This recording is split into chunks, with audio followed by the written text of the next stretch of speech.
Welcome back to the new video. तो इस video के अंदर हम डिस्कस करने वाले हैं एक्सीकॉम टेलीकॉम टेली सिस्टम आईपीओ के बारे में, जो कि एक मेन लाइन आईपीओ है। तो इस वीडियो के अंदर हम सारा कुछ डिस्कस करेंगे डिटेल के अंदर, कंपनी के बारे में कि कंपनी कौन से सेक्टर से बिलोंग करती है, कब से उन लोगों ने बिजनेस शुरू किया है, उसके बाद कंपनी की बैलेंस शीट, फिर कंपनी के फाइनेंशियल रिपोर्ट, उसके बाद कंपनी के क्लाइंट्स कौन से हैं, देन आईपीओ के बारे में ओवरऑल डिस्कस करेंगे। और उसके बाद ग्रे मार्केट में इस आईपीओ का प्रीमियम अभी कितना चल रहा है, और देन लास्ट में आपको इसके अंदर अप्लाई करना चाहिए या नहीं, सारा कुछ इस वीडियो के अंदर हम डिस्कस करेंगे। तो वीडियो काफ़ी इन्फॉर्मेटिव रहने वाला है, तो वीडियो को स्किप किए बिना एंड तक इसके अंदर बने रहना। चलिए तो वीडियो शुरू करते हैं। तो सबसे पहले कंपनी जो है, कंपनी के बारे में हम जान लेते हैं कि कंपनी ने अपना काम कब से शुरू किया था। तो यहाँ पर आप देख सकते हो कि इनकॉर्पोरेटेड इन 1994। तो एक कंपनी जो है अपना बिजनेस शुरू किया था 1994 में। अब कंपनी जो है tele system Exicom telecom system limited specialises in power system, electric vehicle charging and other related solution. तो देखो, ये आपको पता चल गया होगा कि कंपनी कौन से सेक्टर से बिलोंग करता है। तो कंपनी बेसिकली पावर सेक्टर से बिलोंग करता है। तो आजकल पावर सेक्टर काफ़ी आगे है, और ये जिस मतलब पर्टिकुलर उनका बिजनेस है ईवी से रिलेटेड, तो वो बिज़नेस भी काफ़ी फ्यूचरिस्टिक है। तो यहाँ पर कंपनी के बिज़नेस के बारे में भी लिखा हुआ है सब कुछ, तो आप डिटेल में पढ़ सकते हो। मैं आपको बेसिकली बता देता हूँ कि कंपनी क्या करती है। कंपनी पावर सेक्टर से बिलोंग करती है, और कंपनी जो है ईवी चार्जर मैन्युफैक्चरिंग करती है। ईवी कार के अंदर जो चार्जर यहाँ पर यूज़ होते हैं, वो चार्जर यहाँ पर ये कंपनी जो है मैन्युफैक्चरिंग करती है। ठीक है, अब कंपनी के क्लाइंट्स कौन से हैं वो देख लेते हैं। तो यहाँ पर हम ऑफिशियल वेबसाइट के ऊपर आ चुके हैं। तो यहाँ पर कंपनी के क्लाइंट्स इन लोगों ने मेंशन किया है।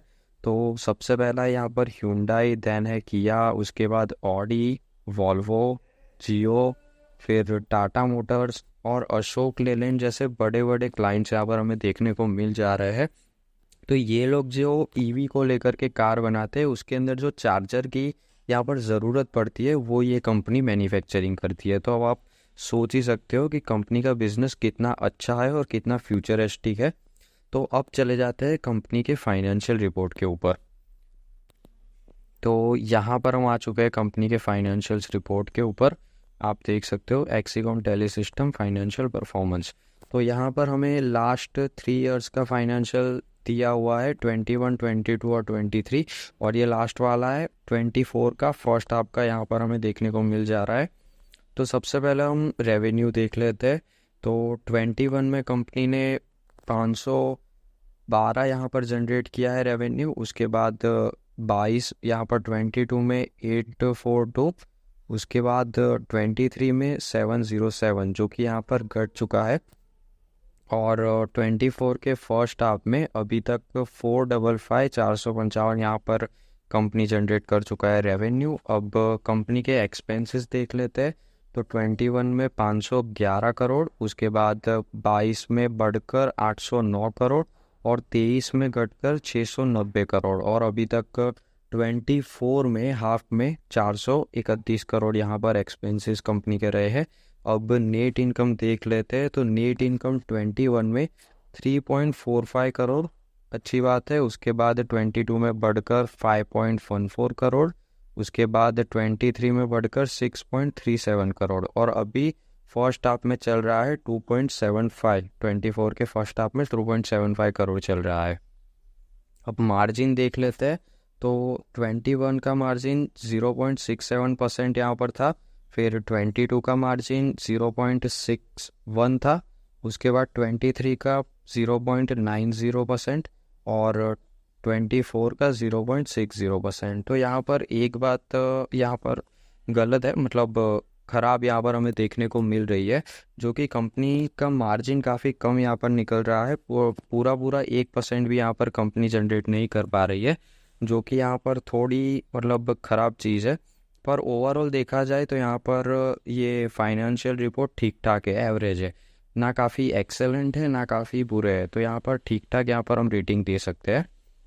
अब चले जाते हैं कंपनी के वैल्यूएशन के ऊपर।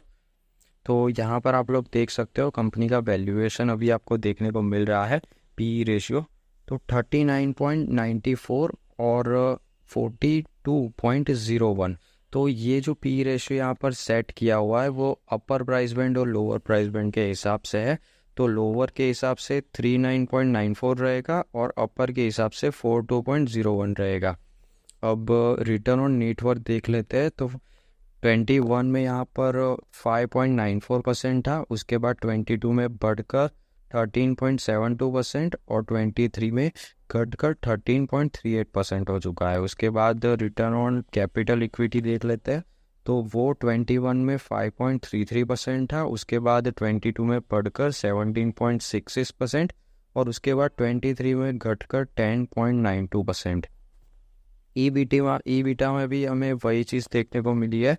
सबसे पहले यहाँ पर 5.75%, फिर बढ़कर 8% और उसके बाद घटकर 7.41%।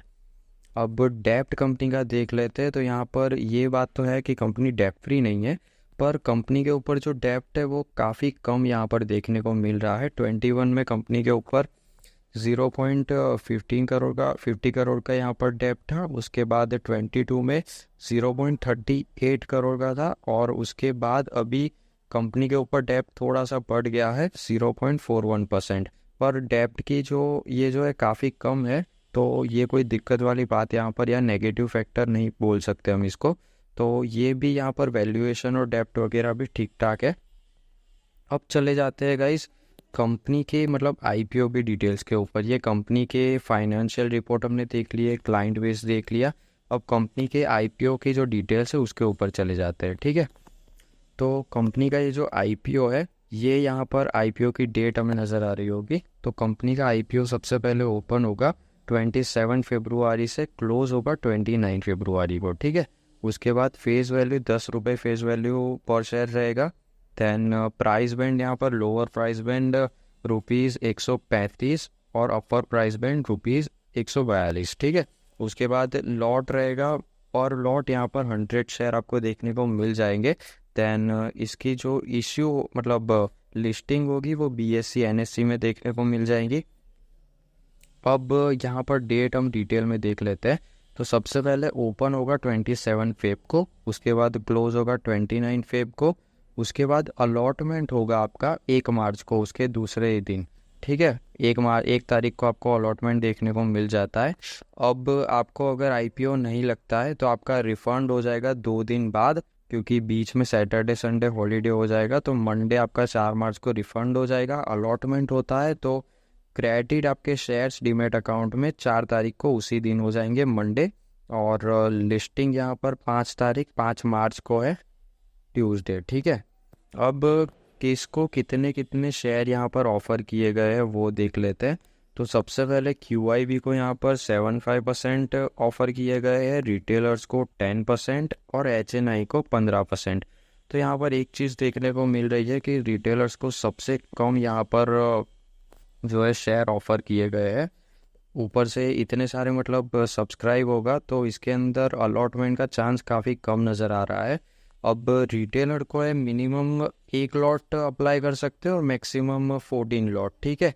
तो 1 लॉट अगर आप अप्लाई करते हो तो उसके लिए आपके बैंक अकाउंट में 14,200 यहाँ पर ब्लॉक होंगे, और आप 14 लॉट मैक्सिमम अप्लाई करते हैं तो 1,98,800 रुपीज़ यहाँ पर आपके अकाउंट में ब्लॉक होंगे, ठीक है।